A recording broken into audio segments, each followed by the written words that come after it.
keep doing this to y'all, but I also can't stick around too long today. I also have to take off at 11 again, or 11 my time, because we have to catch a train back to Seoul. So, anyways, here we are. Welcome everyone. Welcome to the second week of the Basque month. In case I'm gonna make it all be a little jealous, in case you haven't caught this. This is literally my view out the window right now. So many surfers. But I'm in Busan still, so I'm joining you at 9:30 in the morning here. The looks that I've gotten from the hotel front desk, going down there at 8:30, asking for a wine key and a wine glass, was hilarious. But they're like,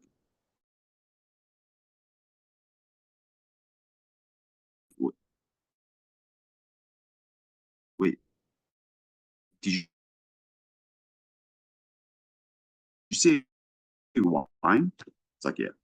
This is one, and then because you really missed that, I week, and after that I'll be back. So I would have done 3 out of the 4 bottles from this month from Korea, which is longest I've ever done, longest I've ever gone away. Well, after I started this wine club. So thank you all for allowing me to live this lifestyle. So I appreciate y'all. Just saying. Anyways, just a few announcements. The Case Club email went up. It's the last call. I'm gonna close that at noon tomorrow. So if you are planning on picking up some wine from last month or whatever's offered on that website, check it out and get that order in now because I'm gonna close that out tomorrow. So yeah, get it all in.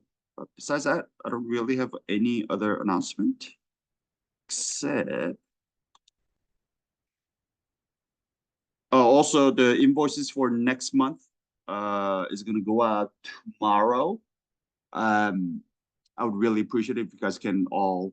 I mean, most of you are very good about it, but yeah, if you're joining us, then just go ahead and pay the invoice right away. If not, just let me know if you want to skip a month.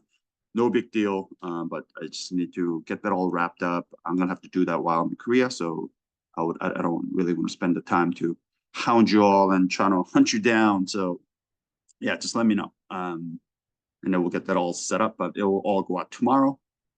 Just so you know, next month's theme is going to be New California. So it's going to be kind of this like third wave California, that the wines that I think that are coming up, and I think the wines in California are very different from what we have typically thought of California. There's some really cool stuff. People working with the really forgotten vineyards, getting outside of Napa and Sonoma and getting way up into Sierra Nevada. Yeah, and they're working with all these really old mission grapes. Super cool stuff that are happening there, and I think they deserve a little highlight. So I'm gonna do that next month, but that's gonna be the theme. So next month is all gonna be that. And last but not least, 6 Foot Wine Club is committed to donating 1% of its gross revenue to an organization whose mission statement aligns with values. And this month, we are donating to Freedom from Hunger. So if you would like to donate alongside 6 Foot Wine Club, the donation link is right there. Or if you want to learn more about what they do, it's right there as well. Any questions about anything I just went over before we get into the wine?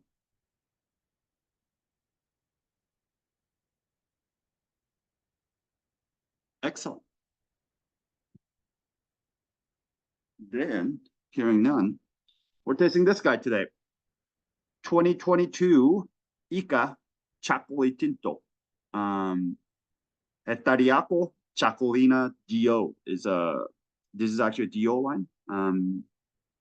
Since you asked last week, Phil, out of one of the 3 DOs that exist here. DOs, by the way, is like the French appellation system, except that's a Spanish appellation system. But yeah, this is what this is the only red wine that we have this month. Let's look at the map.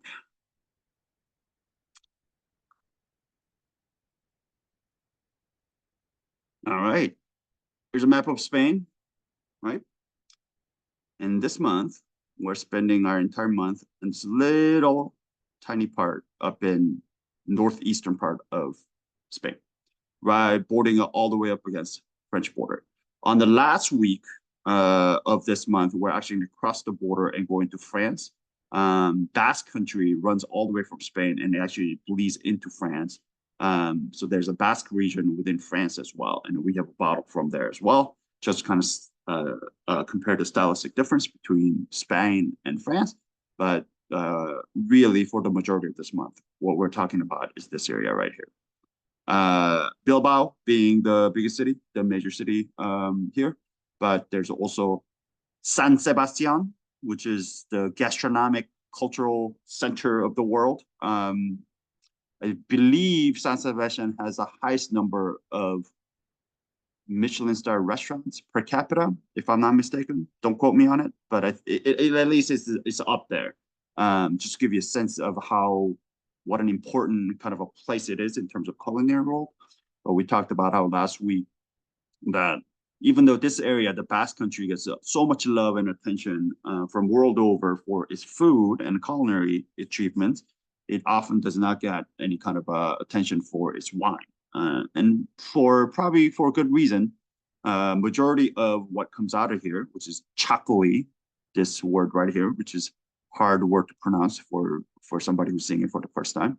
Txakolina Blanco. The white Txakoli is basically the game here. The kind of a super bright, high acid, bone dry, touch of salinity, little spritzy. It's a very youthful young wine. It's bottled as soon as it's done fermenting. So all that dissolved CO2 that's left over from the fermentation process stays inside the wine. So that's what gives that little spritz. Really good thing with it's a food that is made here. But that is really what runs the gamut here, that runs the most of a wine production. However, these days, a lot of chocolate white that's being made here is very much of a commercial grade, mass-produced stuff. However, there are these producers, like the producers that I'm featuring this month, that are really kind of turning it all around, and they're trying to show off the ability of these two indigenous grape varieties, Ondarabi Zuri and Ondarabi Belza. There are other, indigenous varieties that really grow here, as well as international varieties. In fact, the producer from today, Hika, also has some Chardonnay planted in their vineyards. But really, these two are the most important grapes. So Ondarabi Zuri is the white grape. In French, it's also known as Corbeau Blanc, Courbu Blanc. And then Ondarabi Belza is the red grape. It constitutes only about 15% of the planting. So we're talking about mostly white grape territory or white wine territory. Red grape is believed to be a Cabernet Franc descendant. So yeah, has a very similar feel to it. But that's basically what we're tasting today. So last week we tasted Ondarabi Zuri, and this week we're tasting Ondarabi Belza. Just kind of give you the true baseline of what to expect in style of wines from this part of the world. And then starting next week, we're going to go into something a little different. It's not, next week's wine is a little rare, a little different. It's not typically what you see in this area. But this week, last week and this week, we're using it as a kind of a reference setting point to get an idea of what these wines should taste like. So yeah, that's what we got. And as you can see, this Bay of Biscay is part of Atlantic Ocean, so the huge Atlantic influence. We talked about how rest of Spain, particularly the middle of Spain, is very dry, very hot, almost desert-like, very arid. But as you go north, you see this mountain range that kind of runs, this kind of a gray line. This is all mountains that runs up on the north coast of Spain. This kind of blocks all the moisture that comes in from Atlantic Ocean, all the rain clouds that come in. So you get quite a bit of rain going all the way across the north here. So it's luscious. It's lusciously green. They call it green Spain because the rest of Spain is not very green. It's quite brown, in fact, because it's so dry. So this is the only part that you're going to see really this kind of luscious forest and mountains and whatnot. And that is no exception here. Quite a wet area, gets quite a bit of rain. There's Mount Ernio, Ernio is the mountain that runs behind Basque Country, and that traps a lot of moisture and rain that comes in from Atlantic Ocean. But this Atlantic Ocean gives it a lot of the moderating influence. So it doesn't get super cold, it doesn't get super hot, it kind of keeps it kind of moderate, which is great. But because of the elevation, the mountains in the back, as the vineyards move up through the mountain range, it gets up in the higher into elevation, it gets a little bit cooler, being able to keep the natural acidity that exists in the grapes. So you are able to have this really ripe, but have really great natural acid that keeps the wine fresh and alive. So, and you can imagine because you are going all the way from coastline, going up the mountain through the elevation and different soil type changes that take place along the elevation change. There's a variety of different styles of wine that are being made here. So, it is actually a fun area to experience through wine, just because there's that sense of terroir, the sense of place that French people talk about, or terruño as Spanish people talk about it. That is really present here. So, good way to kind of move through wine. Good place to kind of travel and then taste through wine. And let's look at who makes this wine. So Hika is the name of the this is a property. Hika is the name of the property. It's very, very new. They farm 7 hectares, growing mostly those 2 indigenous varieties that I mentioned, the Ondara Missouri and Ondara Delta. But they do farm small amount of Chardonnay as well as some other Basque native varieties. But really, we're talking about Ondara Missouri and Ondara Delta. This is what the property looks like. This is actually shot. I took this straight from their website. This is what the property looks like. Here are some other vineyard shots. So yeah, as you can see here, you can see the elevation change here, kind of that moisture coming in from the ocean, Atlantic Ocean. Slope going up to the vineyard or winery, I should say. I say this all the time. Whenever you go out into vineyards and wineries, if you're particularly looking for sustainably grown, organically grown, pesticides, chemical-free farming kind of operations, always look between the rows, between the vineyards. I mean, you see all this green growth that happens. This tells you that there's no, pesticides or fungicide being sprayed here. Had this been sprayed, all this would be completely bare. You will see nothing else except for just the vines growing. So this is usually a good sign, especially here a 6 Foot Wine Club as a wine club that promotes natural wine, the organically sustainably grown grapes. This is kind of stuff that we like to see. Some of the greenery that grows in between the grasses. Here's another shot of it, looking down from the winery. Yeah, so this is kind of what the property looks like. And unlike most other times,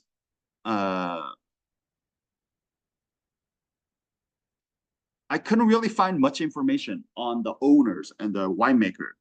It's a woman winemaker. Not only could I not find any information, nor could I find any pictures of them. So it's been really difficult to look it up, but I was able to find one website writing from this German tasting, I guess they attended. They did a producer profile, so I was able to pull it up. And then, so I'm going to read straight from what I got from there. It says, from that one source that I found, the grandfather of the Arrieta family, proprietors of the Hika estate, made wine on a small scale. The son, Axier, A-X-I-E-R, I'm not sure if I'm pronouncing that correctly.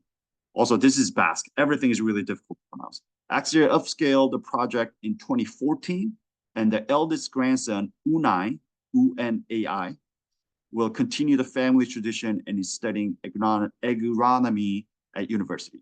Unai's mother, Ainoa, A-I-N-H-O-A, manages the estate, and this is a family-owned and run concern with only 5 full-time employees. Maitena Barrero, M-A-I-T-E-N-A, And then Barrero, Barrero, is the winemaker, and she's the woman winemaker that makes the wine that we're tasting today. But very small farm. They only farm 7 hectares, growing mostly those 2 indigenous varieties I mentioned, a little bit of Chardonnay. They were only built in 2016. So they're one of the new players in the Basque region, but they're fastly gaining recognition, winning awards at tastings, international tastings, as well as within Spanish tastings, and gaining a lot of traction. Their current vineyards are quite new. The 4 of the 7 hectares that they farm were actually planted in 2018. And the rest were planted in 2014, between 2014 and 2016. And it takes about 5 years before you can really start making quality wines from any vineyard plantings that you've done. So we're talking about very, very new, very nascent, just young vineyards. So while those vineyards are taking time to, take literally and figuratively take roots and establish themselves, they have also partnered with local farmers who are also growing sustainably. So they currently do use their estate fruit, but they also supplement that with some of the fruits that they purchase from other farmers as well. One of the goals of the project in that winery that you saw in that picture was to establish a kind of a world-class restaurant on site, so they can show what Txakoli can do, or Basque wine in general. In fact, they're trying to move away from the that word Txakolina, just because so much of Txakoli that's being produced is this, mass-produced stuff that's style-wise. So they like to call their wines Basque wines, and then you can kind of see it on the label right next to the name Hika. It says Basque. Basque red wine instead of they do have Txakoli also written on their label, but they like to intentionally put Basque red wine on there just to let people know that this is not just what you think of as Txakoli. Anyways, so this wine, this restaurant they have on site, apparently according to my importer who's been there, it says it's incredibly beautiful and fantastic, not only in terms of food, but also the ambiance and the service and everything. It's like a world-class restaurant. But yeah, they're there to show class Txakoli and its Basque wine's ability to pair with food. And apparently they have back vintage going all the way back to 2017, which is super cool. I have never tasted old Txakoli in my life. I don't know many people have. So if you ever wanted to do a vertical tasting of Txakoli, which means tasting through different vintages, this would be the excellent place. If this style of wine strikes you, and if you ever find yourself in the Basque region, in Bilbao or San Sebastian, I guess you should go check out this restaurant. I want to go check out this restaurant. I want to go taste I want to do a vertical tasting of Txakoli. I don't know what Txakoli can do in terms of aging, but apparently they have Txakoli dating back to 2017, and then they do pairing with each vintage. So super cool stuff. So if you're ever in this region, go check it out. They also make mention of this on their website multiple times. And when I was considering this wine to use for this month, even the importer himself was telling me about this again and again, because apparently when he went there, this is all they could talk about was they use this system called Oresteo system. It's Oresteo, Oresteo system. It is the brand new, apparently, technology that's being used in the wineries, in the wine world. It's a CO2 management system where they basically keep the residual CO2 that's being produced, the byproduct of fermentation, and then they're able to put it into a tank and use that CO2 to control to prevent and control a lot of the CO2 oxidation, or the oxidation that could take place in wine while you're making wine. So they're essentially just putting a veil of CO2 on top of the wine, as well as batonnage, which is a stirring of the lees while you're making wine. Using this CO2, they'll pump some of this in and then create a kind of a swirl. Instead of pumping oxygen into it or pumping air into it, they're using CO2 to stir the lees, and supposedly it's a much gentler way of doing batonnage. Batonnage is a fancy French word for stirring of the lees, which are dead yeast cells. So anyways, it is apparently the brand new technology that is being introduced into the wine world, and they use it on every wine that they use, and they make sure to make a point of that on all of their websites to anybody who visits. So I figure it's worth mentioning. I've never heard of it until this wine, but if you are interested in this new fancy, I mean, in theory, it doesn't sound all that fancy, but you know, I don't know. I feel like wine world is one of those places where like even tiny, tiny little innovations or changes in the winemaking world becomes like the, oh my God, like look at this new innovative thing that we're doing. But apparently this is what they do. They use CO2 to put a cap on top of it on their wines to prevent it from oxidizing, and then to use it to stir the lees. All right, so this wine, what is this wine? This is a manually harvested 100% sustainably grown Ondarabi. So you're getting a very varietal expression, character of the Ondarabi in this wine without using any pesticides. It's a pretty rare thing in this region. I mentioned it gets pretty wet, but yeah, they're able to do that by keeping it up on the elevation, up on the hills, southeast facing, so they get plenty of sunlight to kind of dry off some of the moisture, get a lot of circulation. Their rows are planted quite far apart. They were all intentional, just kind of help it with the air circulation. So yeah, 100% sustainably grown Ondarabi. The grapes are harvested when they reach full ripening of the skins and the sugars. They mentioned this in the tech sheet. And just as a reminder for those of you who've been around, we've been talking about this, but I thought it was a good opportunity to talk about different ripeness that happens in wine. So when you're ripening grapes, there are kind of three things that you as a farmer or the winemaker are constantly monitoring, which is one, especially as you get closer to the harvest season.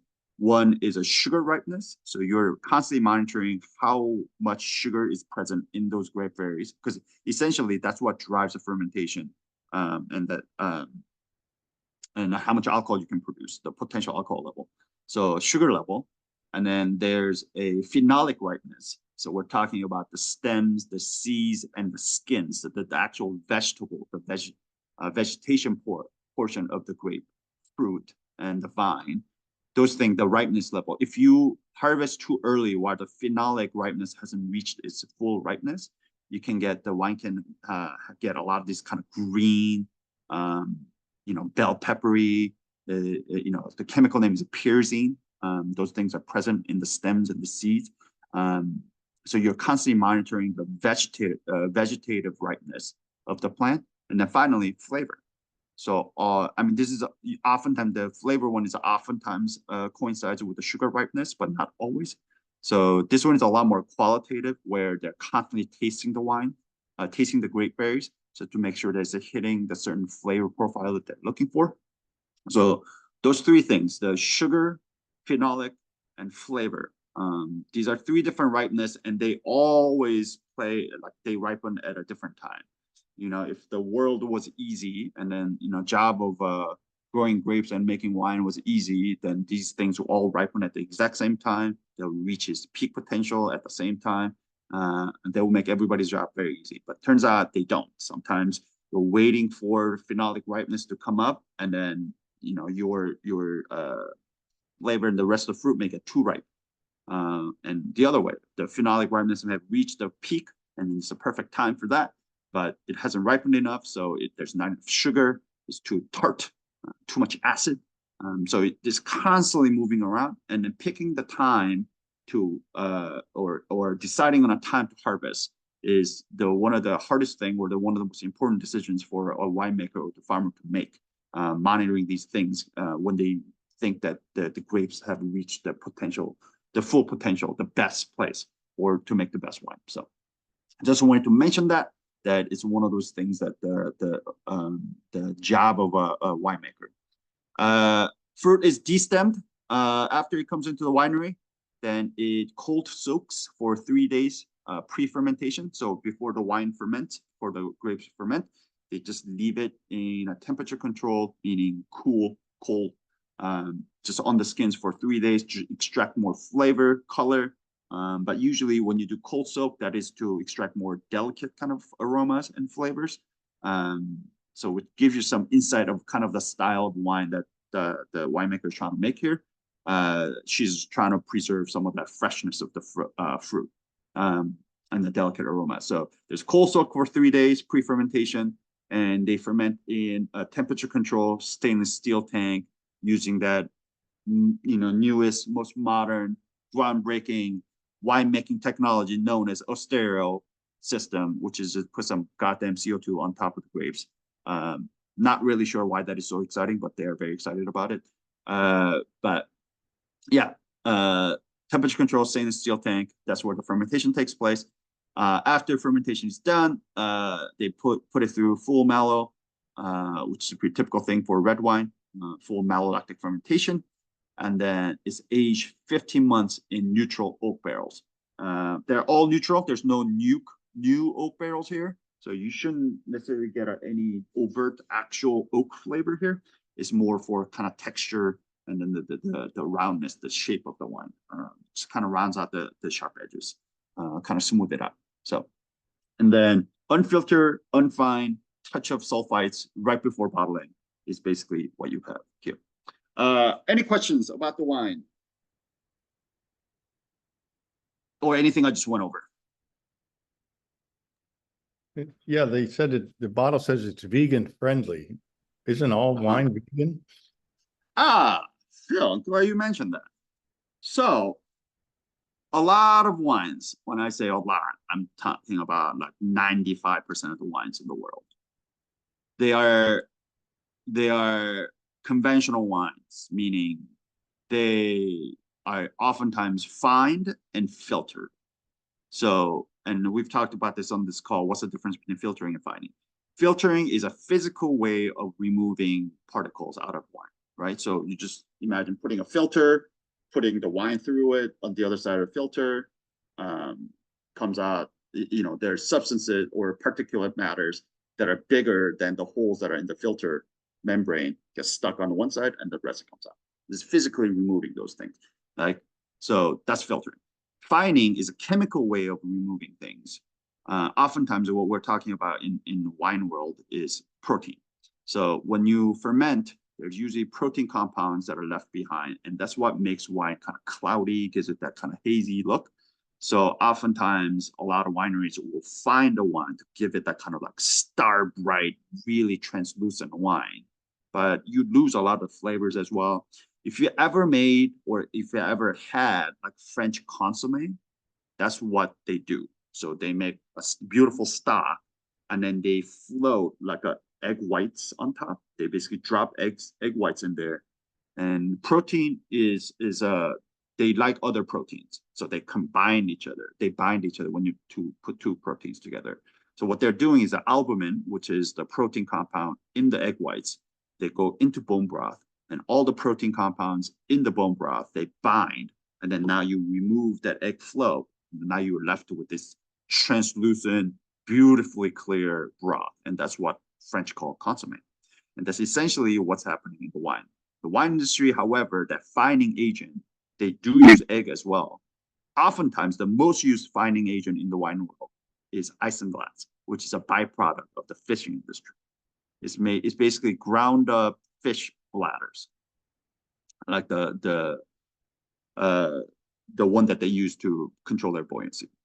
So, and then they basically dump all that shit into the wine, and then you find it, and then they filter it out, and then to make the wine clear. So yes, it is a very trace amount of that, right? But nonetheless, it touches the wine. So if you're truly like hardcore vegan, you may be turned off by that. And the fucked up part of all this is that none of this is disclosed on the label, right? Like the wine doesn't have this nutritional label because they're exempt from that law. And that is not by accident, that is by design. They don't have to disclose what went into the wine. So you don't know whether the wine was fined with isinglass, egg white, or not fined at all, like which is the case in this case. So yeah, things like that. Any other question?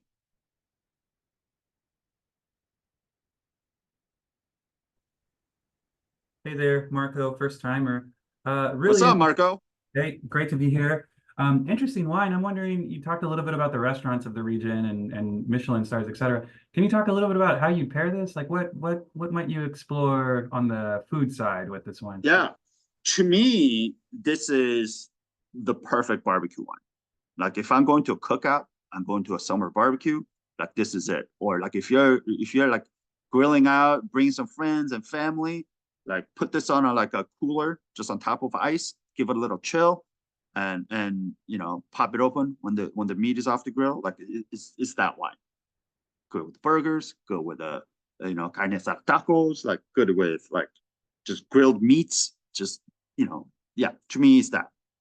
Um, but outside of that, like I think a pork comes to mind as well. Like any, pork roast, pork chops, I think would be great with this wine as well. But yeah, as soon as I tasted it, like I immediately I looked at my rep and I said, dude, this is like a barbecue. This is like the perfect summer barbecue. So that's what I would pair with. Any other question?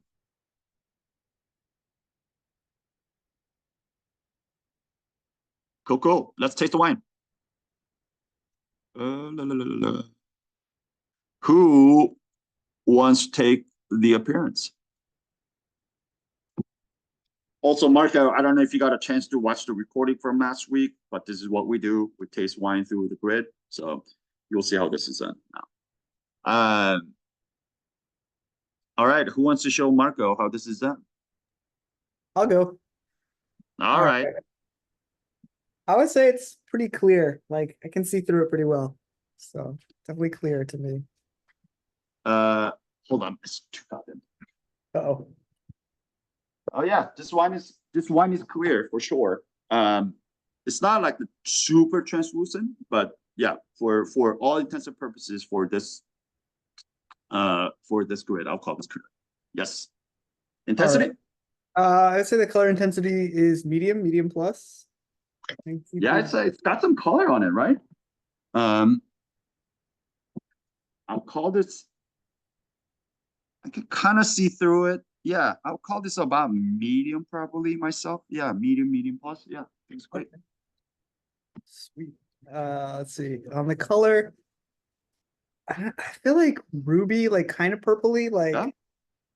I don't really get anything going towards the brown area, but like more like purple red, like ruby I like a lot.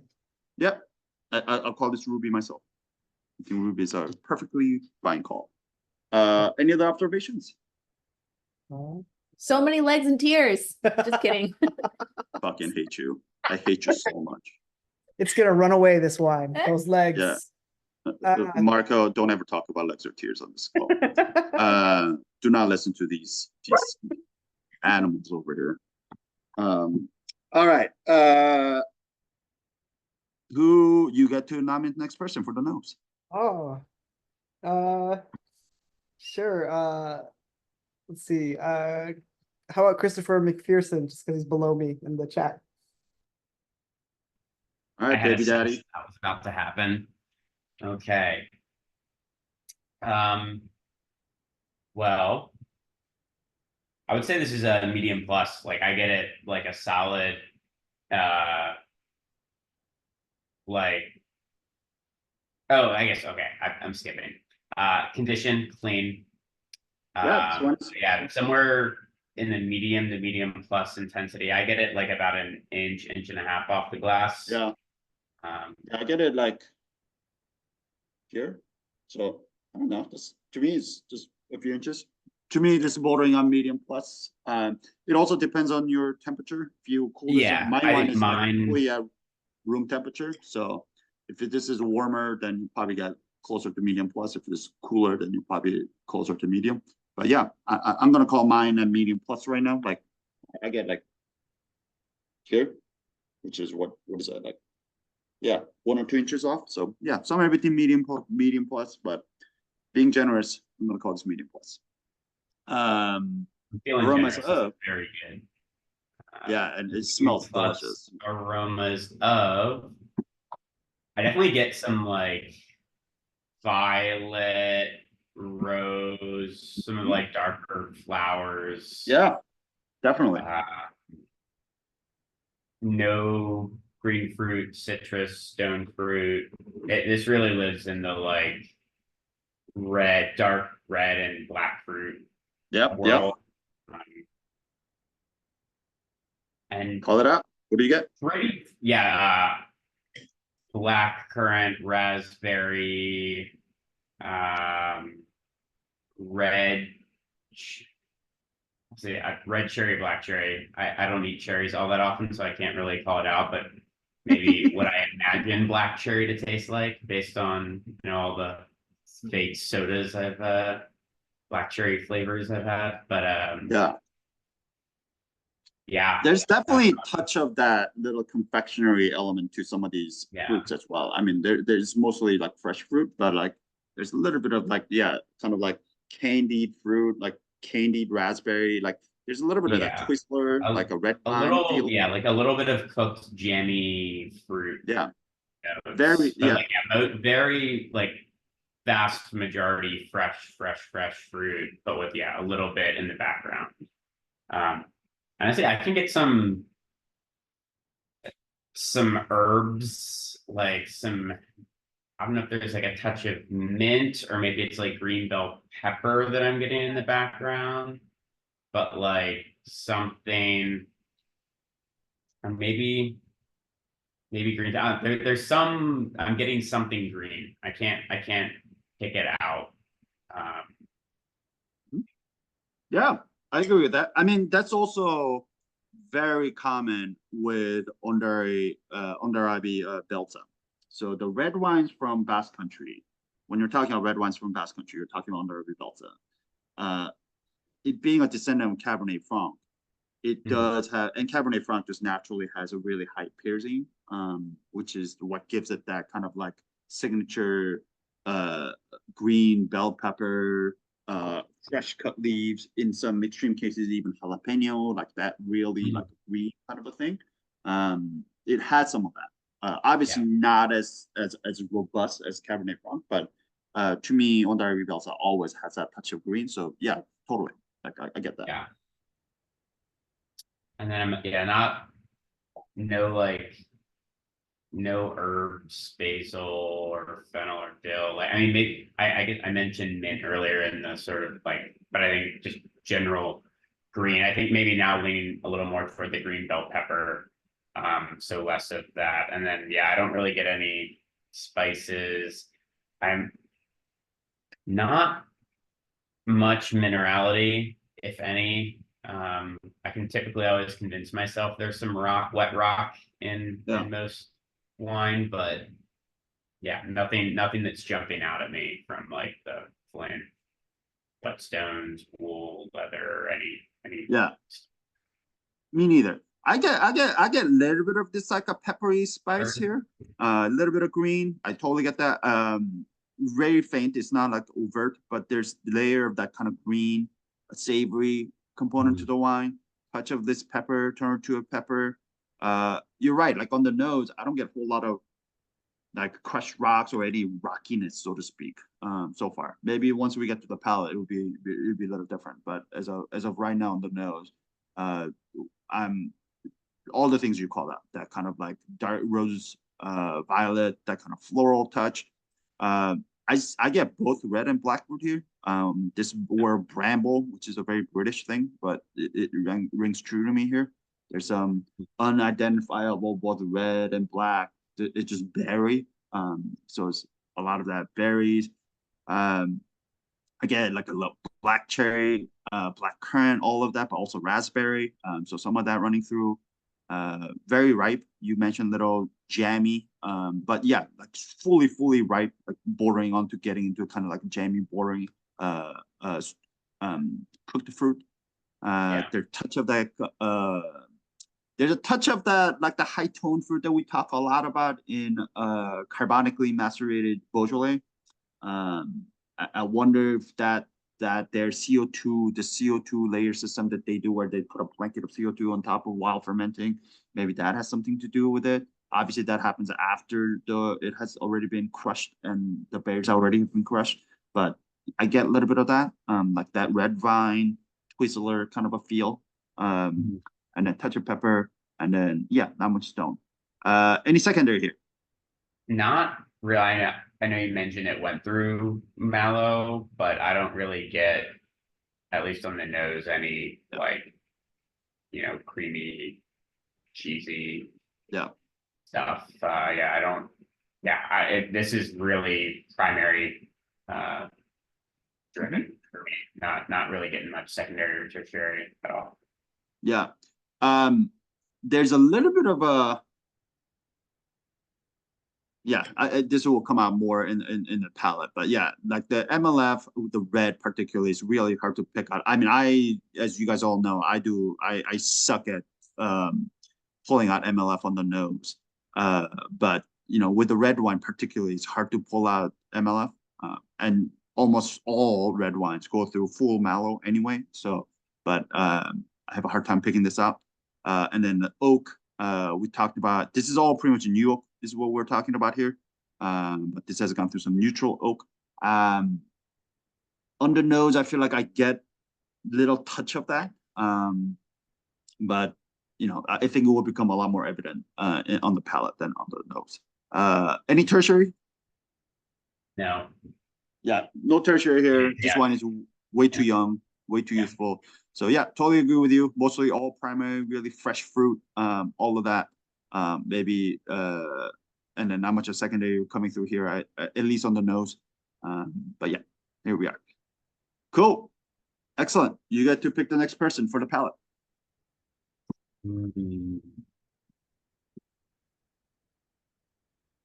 Tyler, are you on? See you guys below me, so. Yes. Sorry. Okay. You guys weren't All right, always Tyler. gonna be next, so we saved her. All good. So it's me, Margaret, and my wife doing this. Nope, I'm not here. No, she's not here. Okay. Just kidding. So first dry. Bone dry. I mean, this one is so dry. Yeah. Lots of fruit, but very dry. I get the fruit, but dry. So yeah, exactly. Very, very, very, very dry. Very, fruit driven, but very dry. Acidity? Getting some in the back there, getting a little bit pull, but medium minus, maybe more like medium, I think. If we had to nail me down on one, probably medium. Yeah. I'll call this about medium as well. Not super high, but yeah, medium. Yeah, Tannins, definitely some. Yeah, it's got definitely getting a little in the back. Yeah, sorry, getting a little back there, but yeah, tannins.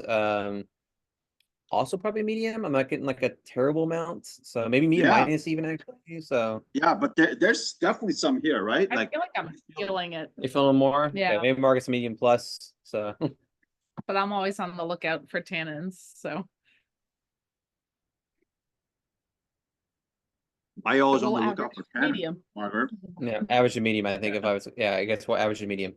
So yeah, I'm gonna call this about medium as well. There's a good amount here. Yeah, I feel it all in the front of my gum here. Yeah, just move it all around. Like cover every inch of your mouth. Just like blistering the shit out of your mouth with the wine.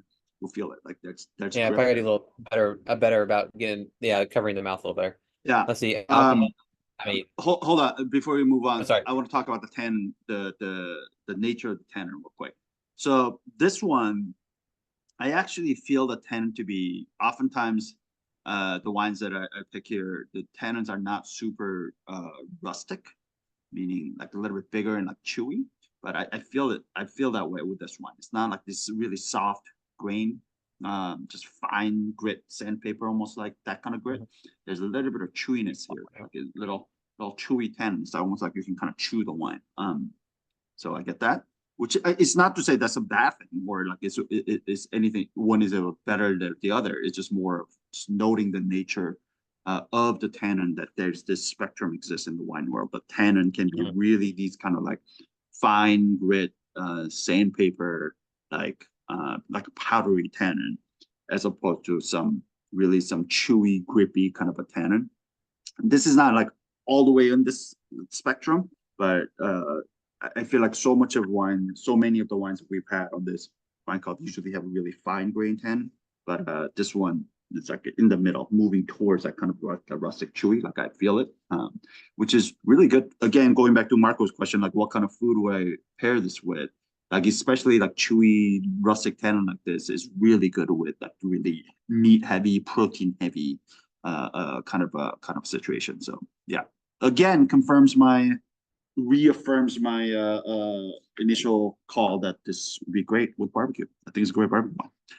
So yeah, medium tannin, little chewy, little rustic. Let's talk about alcohol. Yeah, I'm not getting like a lot on this one. What do you I'm think? cheating and looking at the bottle, or the bottle says 13, but yeah, I was gonna say like medium. Like that's kind of what I was gonna go with. So Yeah, 13 would be medium. If I were to guess, without looking at the bottle, I was gonna guess like 12 myself.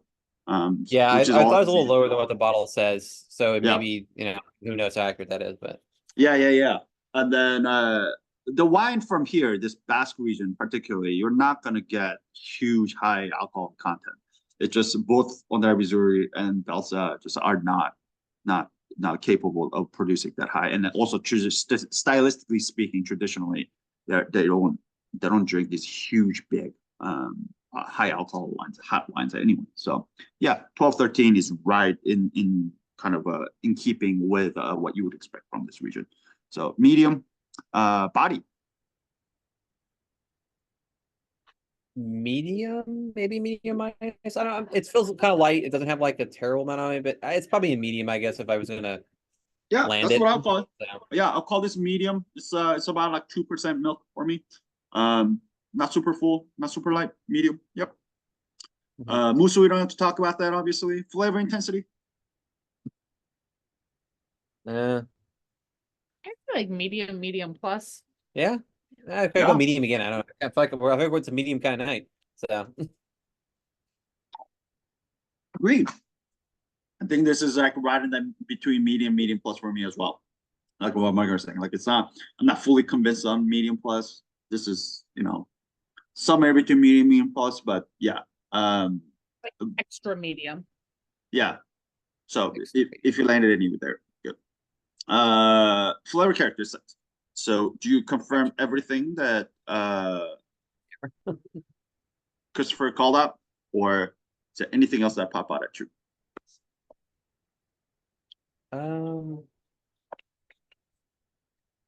No, I think the herbaceous is coming out a little bit more. see the green pepper, definitely that out, pepperiness to it. Yeah.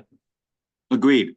I think to me, on the palate, this wine is way more savory than it is on the nose. On the nose, I got a ton of fruit and all that really ripe fruit, touch of that floral and all of that. On the palate, I'm not saying I'm saying I get those things on the palate as well, but even stronger than on the nose, I get some of that savory, kind of green, peppery, that kind of stuff happening here. And I think it's a really nice balance between that really ripe fruit, but also to have that savoriness, to have both. So yeah. Anything else?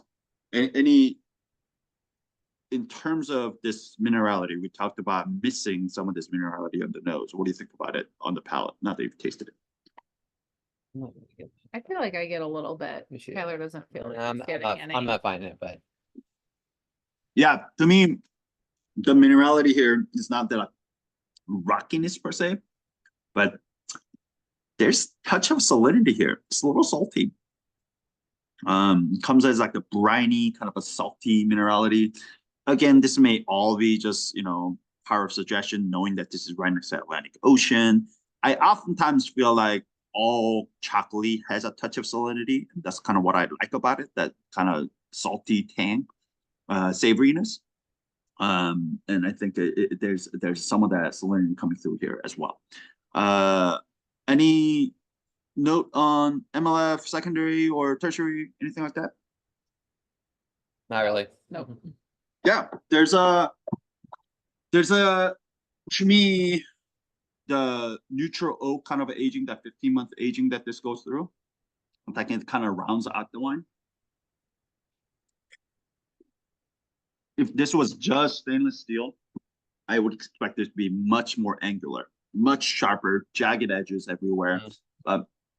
This wine has some of the that like, rounded. sharp edges. Yeah, rounded out. Yeah. Mhm. Not necessarily in terms of flavor. Like I don't get these flavors. Like I don't get vanilla cloves or any of that.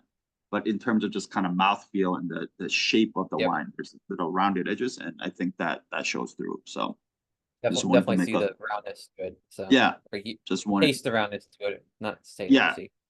exactly. Just wanted to point that out. All right, finally finish. How long is the length? Sticks around a bit, but not long. Again, it's a medium. I'm gonna keep it medium. Because we're Yeah. doing medium all night. Go for it. Yeah, Yeah. I think that's perfectly fair. I might go with extra medium, but Extra not, medium, no, not quite Oh. medium plus, but like a little a little Yeah, extra. medium. yeah, me as well. I'm like landing somewhere between medium and medium plus, somewhere in there as well. So yeah, you be the judge. You call it medium, that's fine. Medium plus, that's fine as well.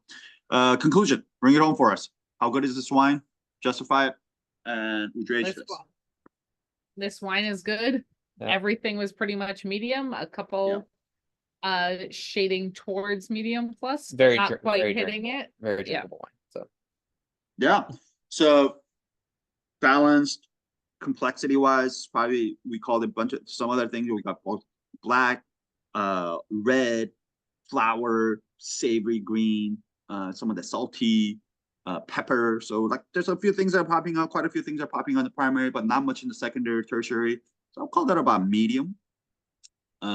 Concentration, we called it medium to medium plus, medium extra is what you call it, right, Margaret? So anywhere between medium to medium plus on the concentration, and then the length, again, somewhere between medium to medium plus. So depending on where we're landing over here, we're landing between medium to medium plus here. So that will put us right in between the good and very good, depending on how generous you're feeling, call it very good, or you're calling everything in the middle, good. I'm gonna actually go, oftentimes I say if I'm splitting the difference, I'm gonna go with be generous and go the other side, very good. But today, I think I'm gonna go with good.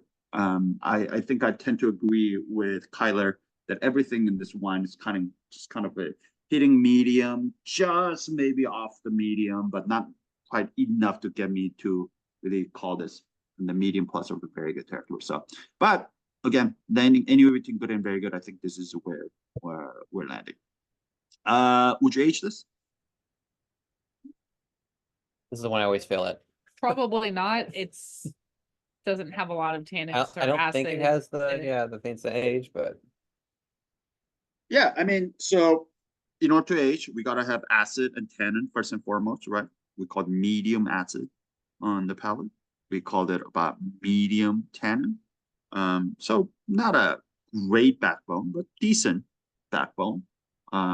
We call it concentration, complexity, all of that kind of in the medium as well. So kind of like in the middle of the territory.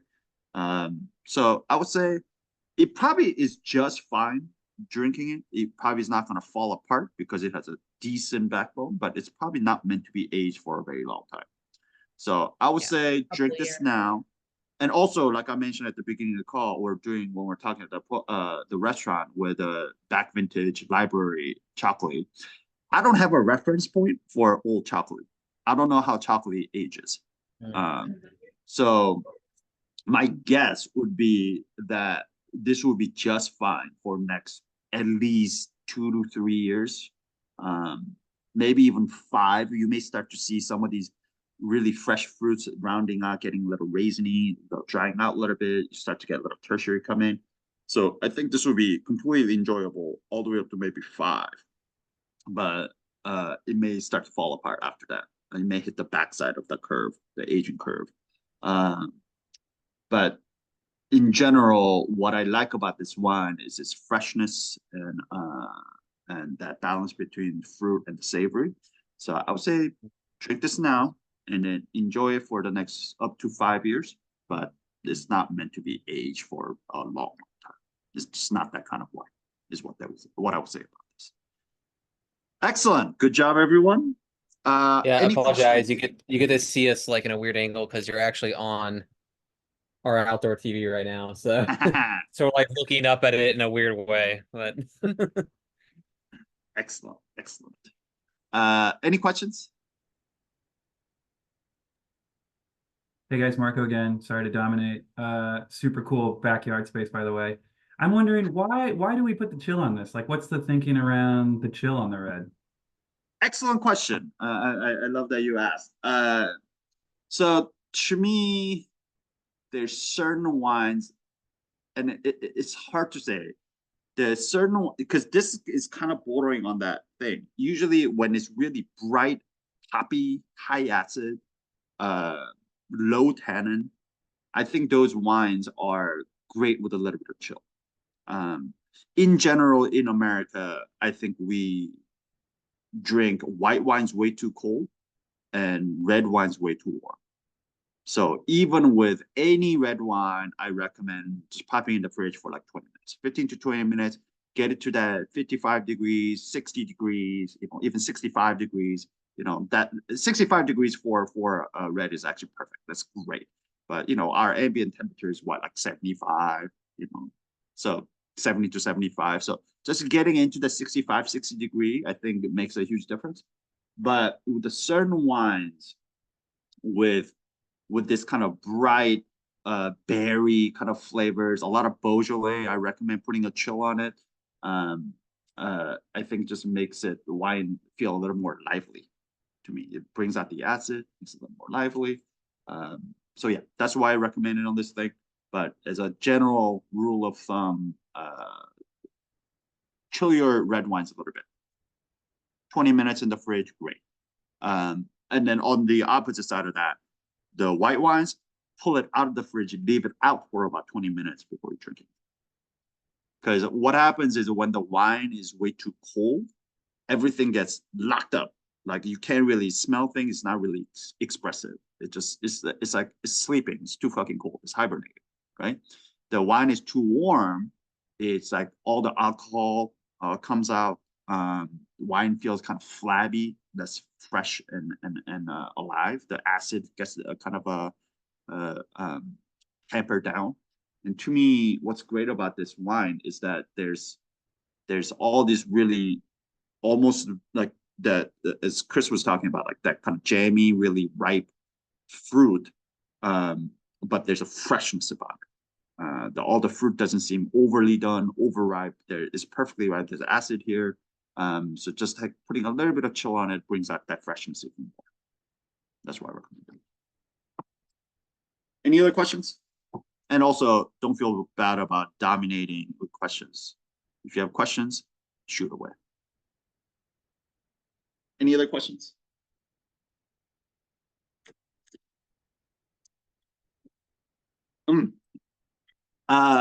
Did everybody like this one? Did anybody not like this one? Okay. Just out of curiosity, how many of you have had Txakoli red chocolate before?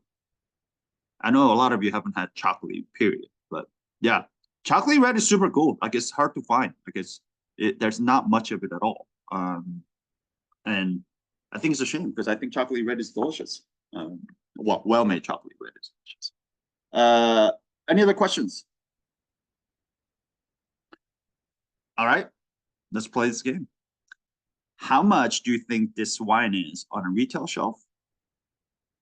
How much would you be happy paying for this wine on a retail shelf?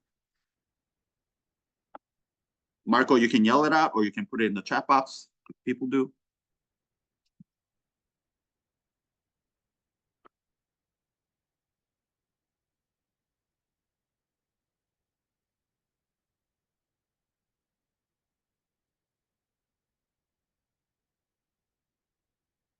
$27, $24, $24 retail, $25 retail, $30, $35 would be happy. Wow. Okay. All right there. 25, 25, 22 to 26. Happy at 30. 1923. Okay. You are there are cheaper chocolate out there as well, but well-made, like a small scale chocolate is hard to find, hard to get it at a pretty low price. Chocolate is not cheap necessarily, which is weird because like the chocolate, white chocolate that you can find it so cheap because that's mass produced. But anything outside of that, it gets expensive because they don't have, it's a very small area and then very small wine production. So they don't have this economy of scale. But this, however, because it is a direct import and yeah, because it's a direct import, we're able to get it. You can find this at an actually really decent price. But anyways, I feel like this game is, I understand a lot of wines that I put on are within the similar price range, but you guys are getting very good at it. But anyways, this wine on a retail shop will be $24. So at 24, I think is hell of a deal. I think it hits everything that you would want at the quality level. I'll be happy paying for it. I'll be very happy paying $24. Let's put it that way. Any questions?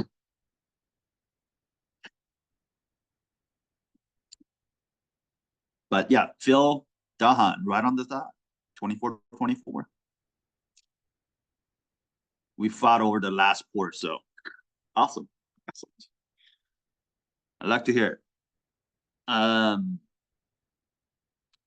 Yeah, I'm gonna get a little tipsy before I get on the train. So you guys have me for next 23 minutes, but we will do this, Marco. Not, I can't do it today because it will take too long. But maybe next week, if you're joining, or within the next 2 weeks, we have a tradition here at 6 Foot Wine Club where any rookies, you have to get on a hot seat, where we get to ask you all the questions. Also, you also get to ask any questions back right at us as well. So it's just a silly thing that we do as a way to get to know each other a little better. But we'll do that next time because I have to take off in 22 minutes flat. Yeah. Anyways, are you getting morning wasted in Seoul right now? I'm getting morning wasted in Busan right now, Hazel. I think you missed my I'm gonna make you jealous shot earlier, but this is my morning view out the window right now. You can see it with the sun. Whoa, that's Yeah. awesome.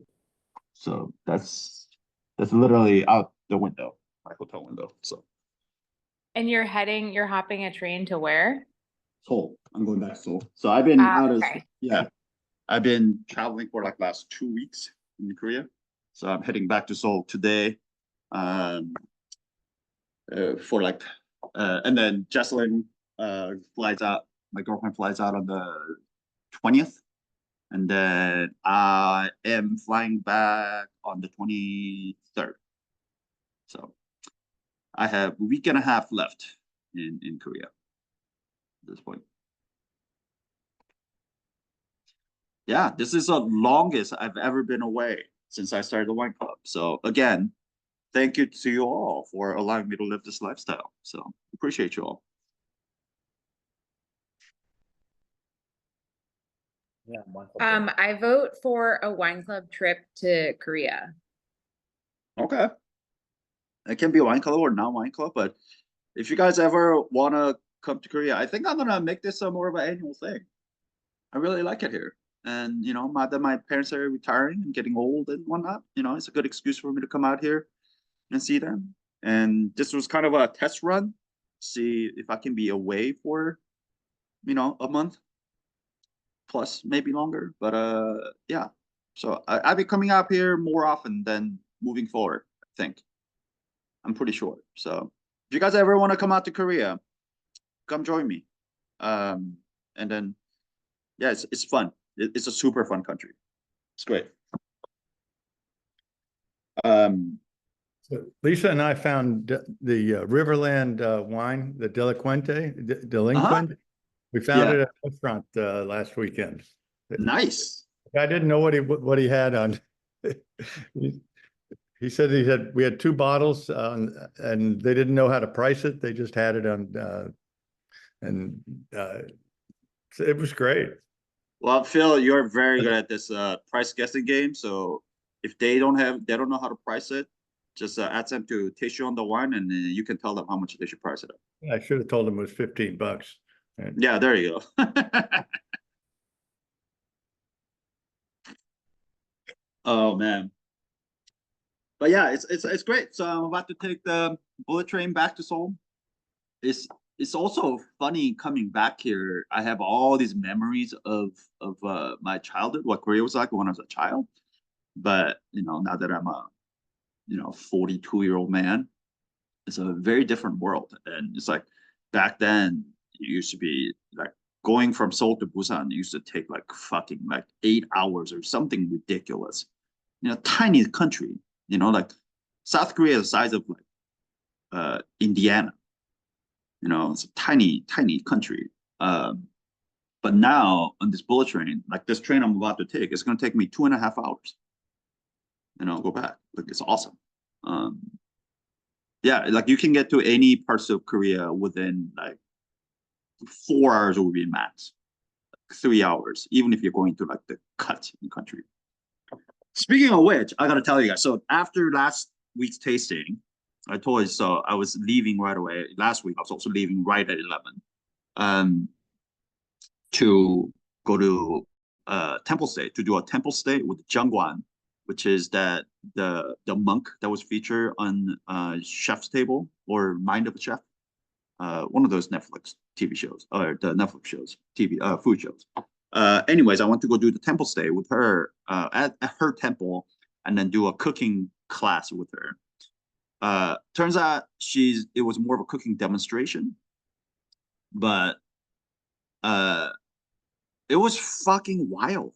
Like it was almost like a cult, like everybody was there, was all like, oh my God, like you are my life inspirations. I can't believe I'm here watching you cook. I was like, what? Like there's a girl from Spain who's a culinary school student came here, and at the end of this thing, like she started crying, how like this was such a meaningful experience for her. I was like, what is happening? But also, so we walk in, right? And the temple is gorgeous, in the incredible mountainside. We have to like hike into the mountain for like 30 minutes just to get to this temple. Anyways, we go in, and mind you, this cooking demonstration lasted like 4 hours. And during those 4 hours, right at the beginning, the monk realizes that I'm bilingual, that I speak both Korean and English. And she goes, oh, so you will interpret, right? I was like, wait, what? I'm sorry, what?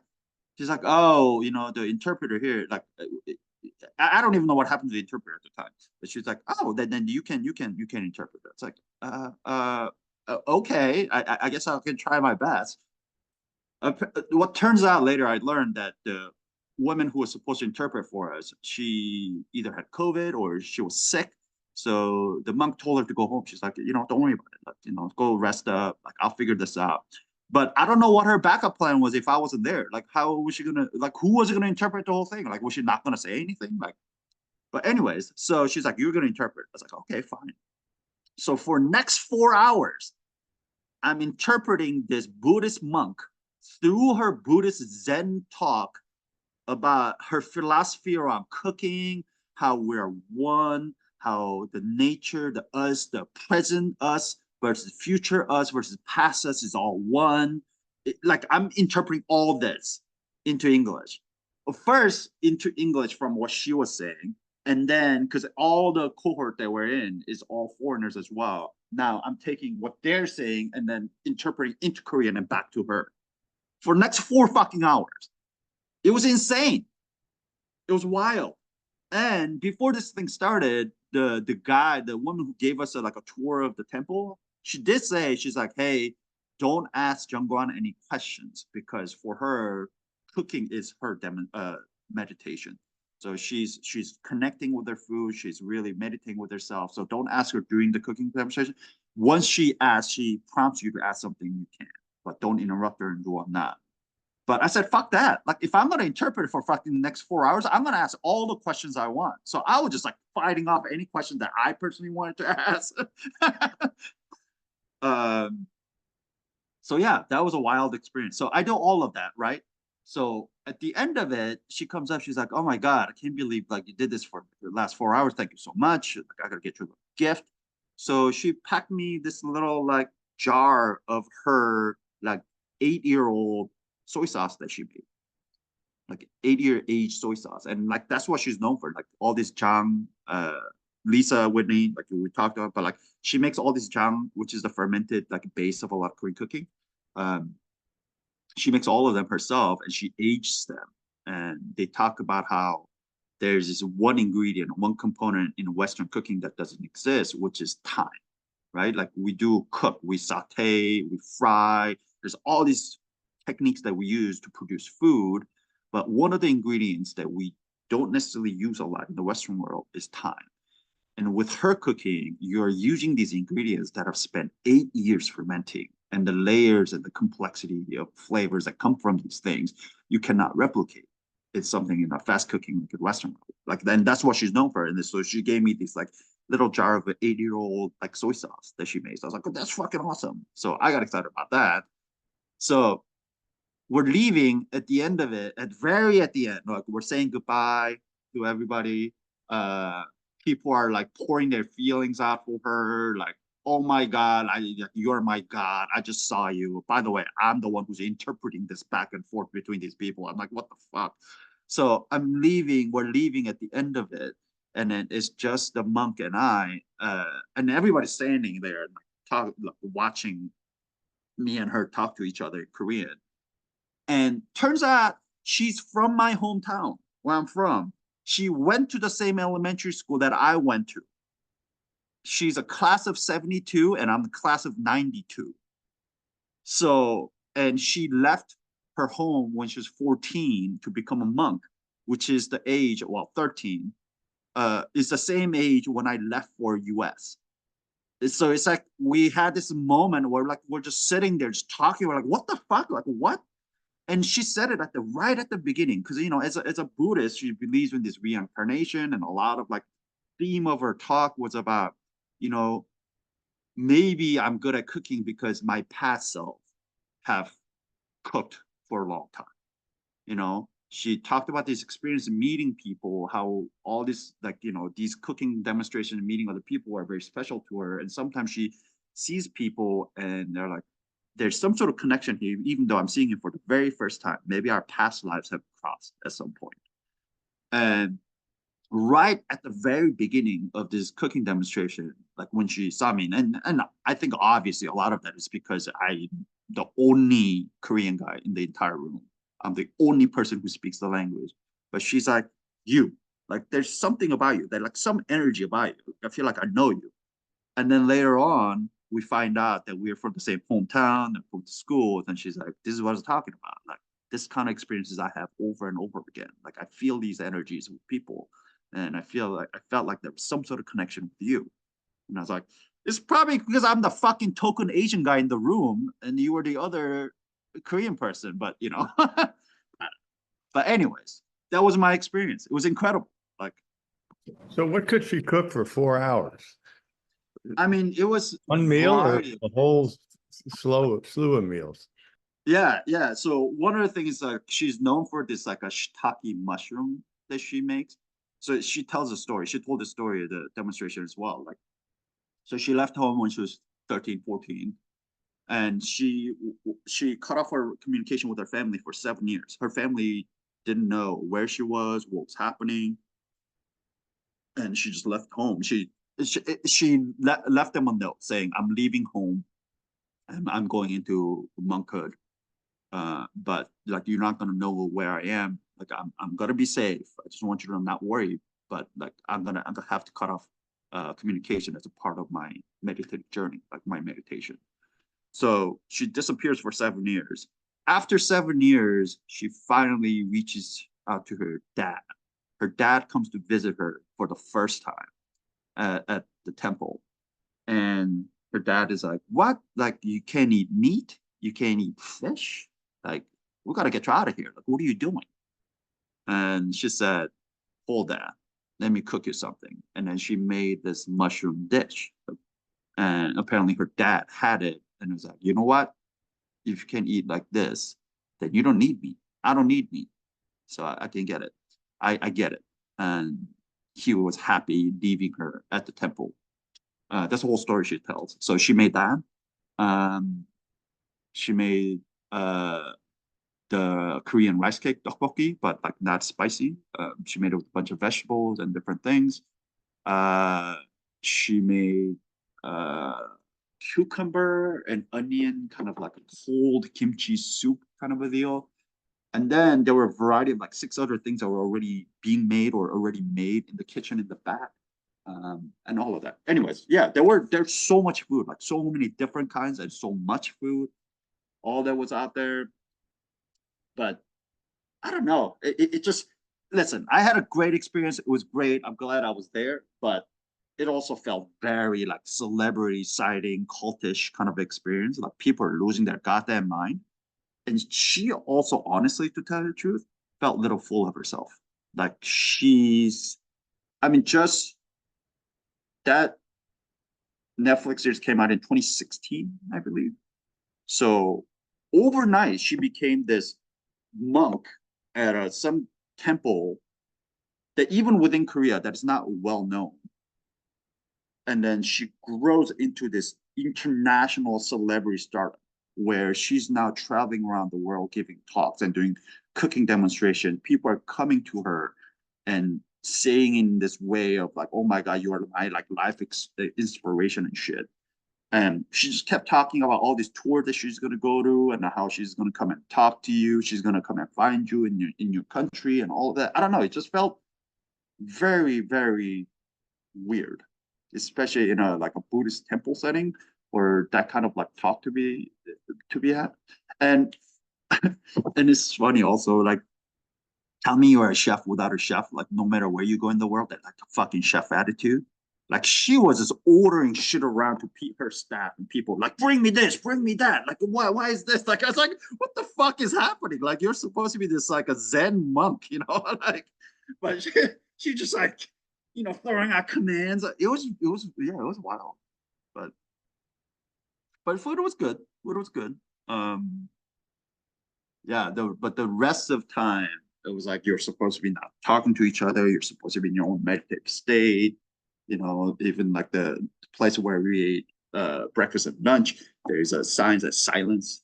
Please, like, be silent while you eat. Like, don't talk to anybody. Don't talk to each other. Just eat your food. So it was like that kind of setting, but in the middle of it, there's just like a celebrity sighting, and I don't know. It was so weird. But anyways, so that's one of the many things that happened. Un, was that the best meal of your trip? What's been the best meal of your trip so Absolutely far? not. I will say it is one of the best vegan meals I've had ever. Having said that, it's not even close to the best meal I've had on this trip. I immediately took a picture of that meal and I sent it to my vegan friends in the States. And I said, if vegan food was more like this, I'd be way less inclined to talk so much shit on vegan food. Let's put it that way. But it was good. It was very good. But what is the best thing I ate so far? Oh, Jesus.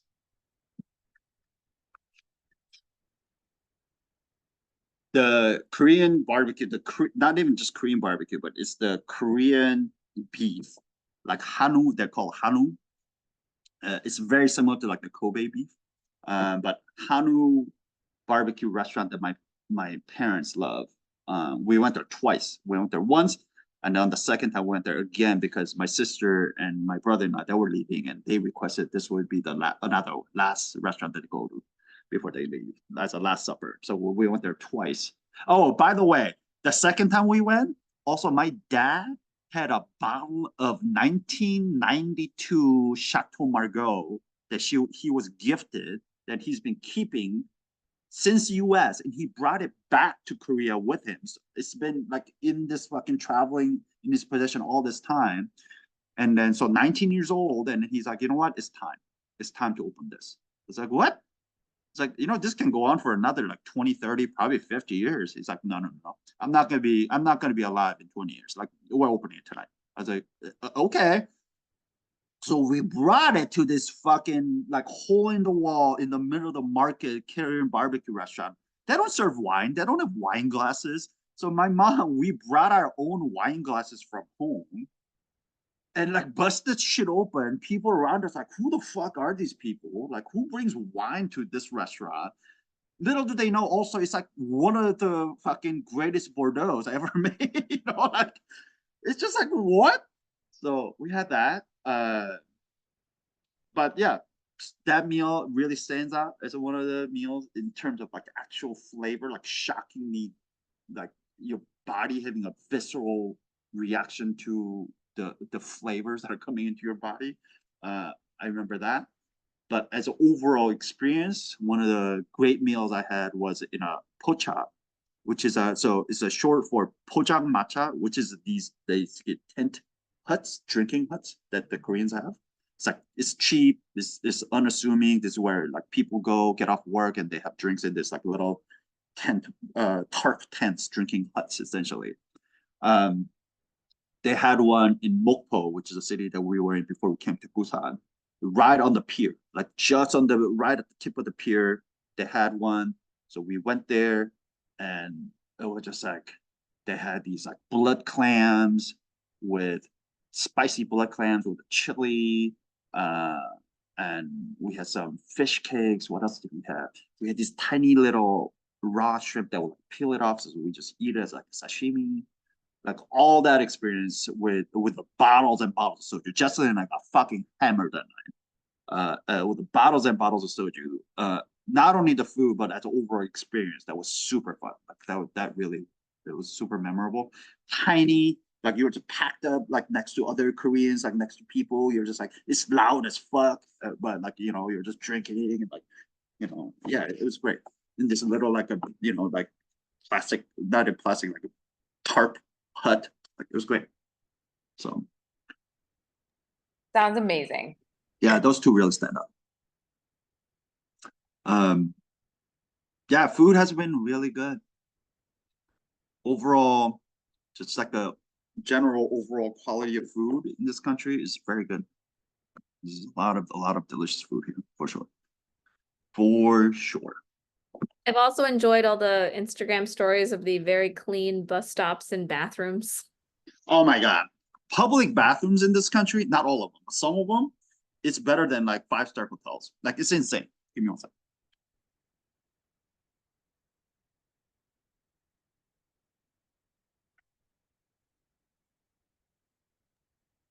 As someone who can never be convinced to open good wine, I'm so impressed with Un's dad just like opening a nice bottle. I need to be like drag kicking and screaming.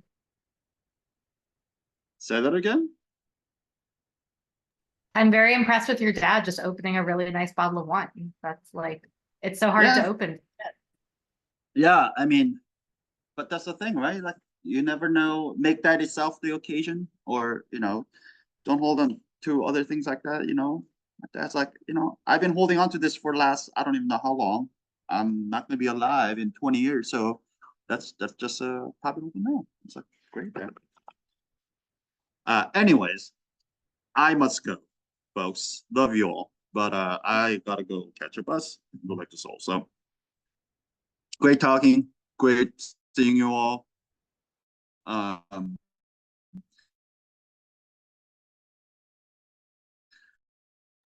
Safe travels. I'll see you again next week in Korea. So see you all.